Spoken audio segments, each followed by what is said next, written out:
नमस्कार। मैं हमेशा आपसे कहती हूँ ना कि अच्छा करिए, अच्छे का प्रतिफल अच्छा ही होता है। इसका एक ज्वलंत उदाहरण अभी मेरी जानकारी में आया।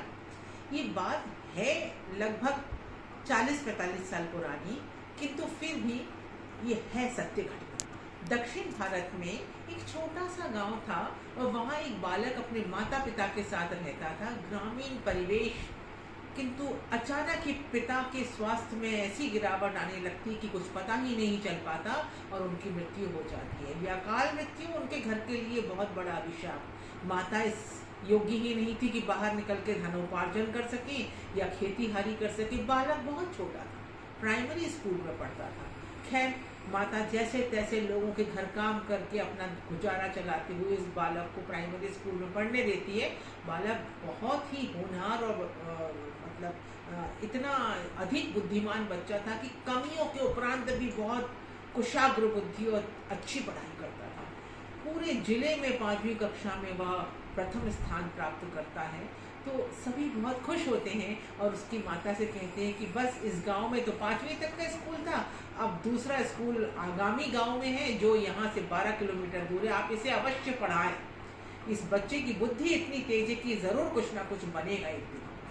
बच्चे की माता कहती है मेरे लिए संभव नहीं कि 10-12 किलोमीटर में ऐसे अकेले कैसे जाने दूँ, पैसे नहीं है, वाहन आदि का भाड़ा नहीं दे सकती। वो कहती कर लेगा सब कुछ। शिक्षकों ने वादा किया कि हम लोग इसे पढ़ाएंगे, हम इसका प्रवेश कराएंगे।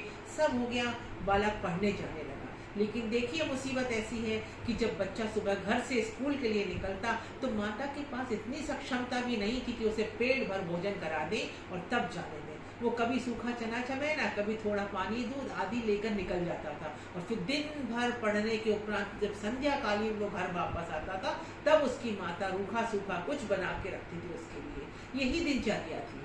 एक दिन की बात है कि बच्चा सुबह बिना कुछ खाए पिए ही स्कूल को निकल जाता है और दिन भर पढ़ने के बाद जब सायंकाल संध्या समय वो लौट रहा होता है अपने स्कूल से तो उसे चक्कर आने लगते हैं, आंखों के सामने अंधेरा छाने लगता है।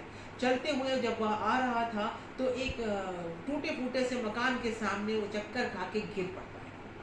उसे जब होश आता है तो वह देखता है कि एक माता उसके मुंह पर पानी के छींटे मार रही है, जो स्वयं भी एक मजदूर प्रकृति की ही गरीब महिला थी। वो उठता है, पानी पीता है, वह पूछती है बहुत प्यार से उसके सिर पे हाथ फेरते हुए कि कुछ खाया पिया नहीं क्या?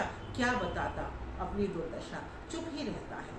किंतु माता बोलती तू ठहर, मैं अभी आती हूँ, और अंदर जाके एक कप दूध में शक्कर घोल के लाकर इस बच्चे को देती है। ये पी लेता है, लेकिन जो उसकी उस समय की अवस्था थी उसके लिए यह अमृत तुल्य था और वो ऊर्जा उसे घर वापस आने में सहायक होती है। लेकिन ये बहुत छोटी सी घटना थी, बात सभी भूल जाते हैं। इसके बाद लंबा अरसा बीत जाता है और करीब 15-20 साल हो जाते हैं। ये जो गरीब माता थी जिसने एक कप दूध पिलाया था, ये उम्र में अब बढ़ने लगती है, इनका कोई नहीं रहता। ये अकेले रहती है, लोगों के घर सफाई आदि करके अपना गुजारा चलाती है। अंत में बहुत बीमार पड़ जाती है तो जो उनके अड़ोस पड़ोस के लोग रहते हैं वो सोचते हैं कि यदि ये यहीं मर गई तो इनकी लाश को कौन ठिकाने लगाएगा, उनका तो कोई है ही नहीं, बेहतर है कि इन्हें सरकारी अस्पताल में छोड़ाते हैं। पूरे मोहल्ले वाले मिलकर उनकी बेसुधगी में उनको सरकारी अस्पताल में छोड़ाते हैं। अब सरकारी अस्पताल में उनका क्या इलाज, कैसा इलाज, किसी ने न देखा ना इन्हें कुछ पता, ये तो बेसुध है। लेकिन जब इनको होश आता है न जाने कितने दिनों बाद, तभी अपने आप को एक बहुत ही बड़े अस्पताल में पाती हैं और चकरा जाती है कि मुझे यहाँ कौन लाया।